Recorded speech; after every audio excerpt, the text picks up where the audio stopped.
Bismillah, Assalamualaikum warahmatullahi wabarakatuh.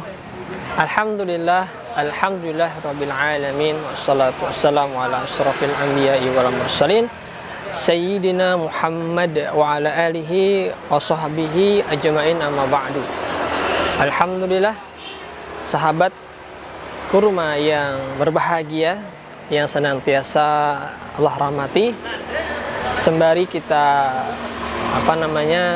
pagi hari ini sedikit ulun berbagi tentang remaja ya, dengan judul yang saya angkat hari ini adalah jangan sia-siakan Ramadan. Alhamdulillah, kita memasuki bulan Ramadan, bulan yang penuh berkah, bulan yang hari-harinya begitu banyak Allah limpahkan keberkahan, Allah limpahkan kebaikan pada kita semua kaum muslimin. Bahkan kemudian efeknya itu juga kepada non muslim juga. Satu saja kebaikan yang kita kerjakan pada bulan ini, maka Allah balas dengan lipatan yang banyak. Pun demikian juga dengan keburukan, dengan kemaksiatan. Satu dosa yang kita lakukan, maka juga Allah lipat gandakan keburukan itu kepada kita. Maka kata para ulama, kata Imam At-Tabrani dalam kitab beliau Al-Mu'jamus Shagir juz 2 halaman 16, yang artinya Rasul bersabda, sesungguhnya umatku ini tak akan terhina selama mereka mendirikan bulan Ramadan. Kemudian sahabat bertanya, wahai Rasulullah, apa bentuk kehinaan mereka dalam menyia-nyiakan bulan Ramadan ini? Rasul menjawab, pelanggaran terhadap hal-hal yang haram pada bulan Ramadan. Berikutnya, jika ia meninggal. Saya ulang. Rasul menjawab, pelanggaran terhadap hal-hal yang haram pada bulan Ramadan seperti zina, minum khamar, Allah dan para malaikatnya melaknatnya hingga tahun berikutnya. Melaknatnya hingga tahun berikutnya. Jika ia meninggal sebelum bulan Ramadan berikutnya, maka ia tak ada mempunyai kebaikan apapun di sisi Allah yang bisa menyelamatkan dia dari neraka. Oleh karena itu, berhati-hatilah terhadap bulan Ramadan, karena pahala kebaikan, demikian juga ganjaran kejelekan akan dilipat gandakan. Nah, hadis ini kemudian memberikan sebuah pemahaman tentang kita, agar kemudian memahami ya, kebaikan yang kita kerjakan di bulan Ramadan itu akan lipat gandakan yang luar biasa pada bulannya benar-benar ini. Dan juga dosa. Nah, dosa ini pun juga sama ya. Kebanyakan dari kita itu mengetahui pahala yang akan dilipat gandakan, padahal dosa pun demikian juga akan dilipat gandakan oleh Allah Ta'ala di bulan Ramadan ini. Maka kata para ulama, berhati-hatilah. Nah, Masya Allah.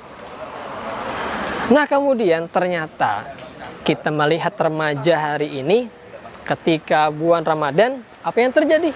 Yang terjadi adalah remaja hari ini suka malas-malasan, loyo-loyoan. Apa kata mereka? Kaum rebahan. Kaum rebahan. Paginya seharian ya, paginya atau malamnya ada tuh mereka itu jam-jam mabar kata mereka ya. Main Mobile Legend atau sejenisnya itu ya. Ada mabar pagi kata mereka, mabar siang, mabar sore ya. Dari waktu pagi ke siang atau siang ke sore itu jeda, kemudian berhentinya itu mungkin sedikit saja.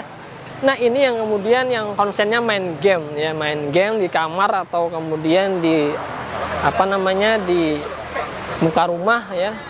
Main game, main mabar, main game ya, seharian. Ada juga yang kemudian malam harinya dia fullkan berkegiatan, nonton TV, nonton lawakan dari habis buka puasa, kemudian tengah malam sampai sahur.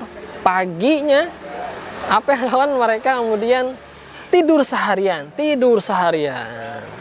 Maka bukan seperti ini ya seharusnya menghabiskan waktu Ramadan kita.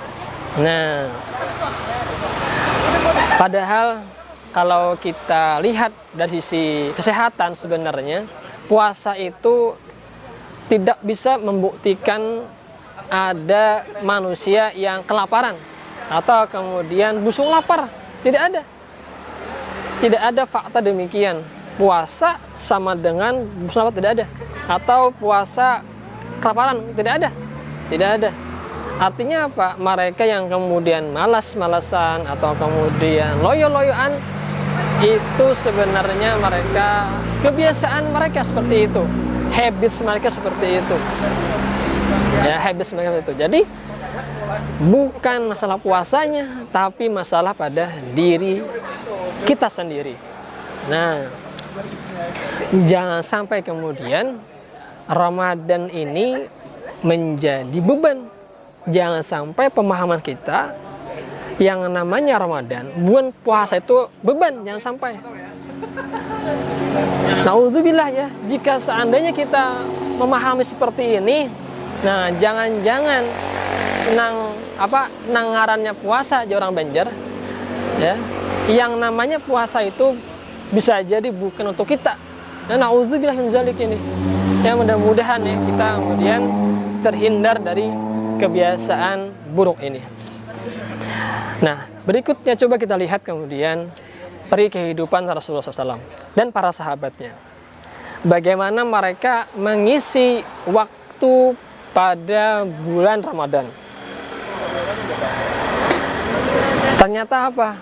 Para sahabat dan Rasul SAW mengisi waktu bulan puasa, bulan Ramadan, yang porsi makannya dikurangi, kemudian nafsu ditahan ya Allah, energinya berkurang ya, asupan energi berkurang. Tapi ternyata mereka melakukan peperangan. Tercatat itulah beberapa di sini. Perang Badar Al-Kubra itu terjadi pada bulan Ramadan pada tahun kedua Hijriah. Masya Allah. Kemudian perang Khandaq atau perang Parit, nah, yang strateginya dibuat pada bulan Ramadan. Kemudian ada lagi peristiwa Fathu Makkah.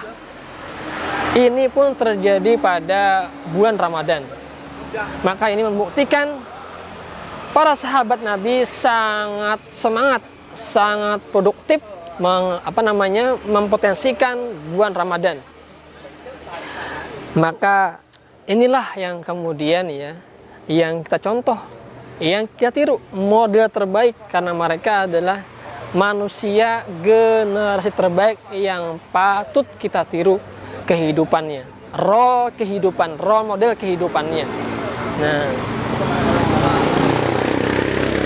maka kenapa kemudian hari ini berbeda dengan yang dulu? Maka jawabannya apa? Jawabannya adalah power of iman. Dulu powernya luar biasa tentang keimanan, hari ini berarti, nah itu ya. Maka pertanyaannya bagaimana agar kemudian memupuk keimanan ini agar senantiasa bersemangat, senantiasa muncul, senantiasa membahas kita dalam hari-hari kita khususnya bulan Ramadan. Maka caranya adalah berkumpul dengan orang-orang soleh, ya, berkumpul dengan orang-orang soleh. Di mana? Di majelis ilmu, di majelis ta'lim, ya. Ikut kemudian komunitas hijrah, komunitas Islami, ya.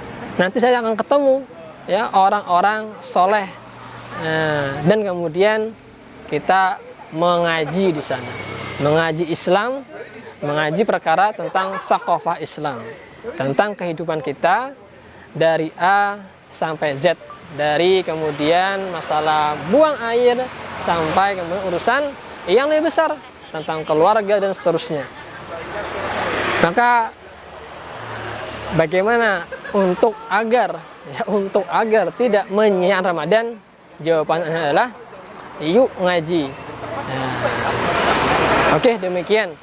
Mudah-mudahan bermanfaat apa yang saya sampaikan, semoga ada manfaatnya. Salah khilaf mohon maaf. Assalamualaikum warahmatullahi wabarakatuh.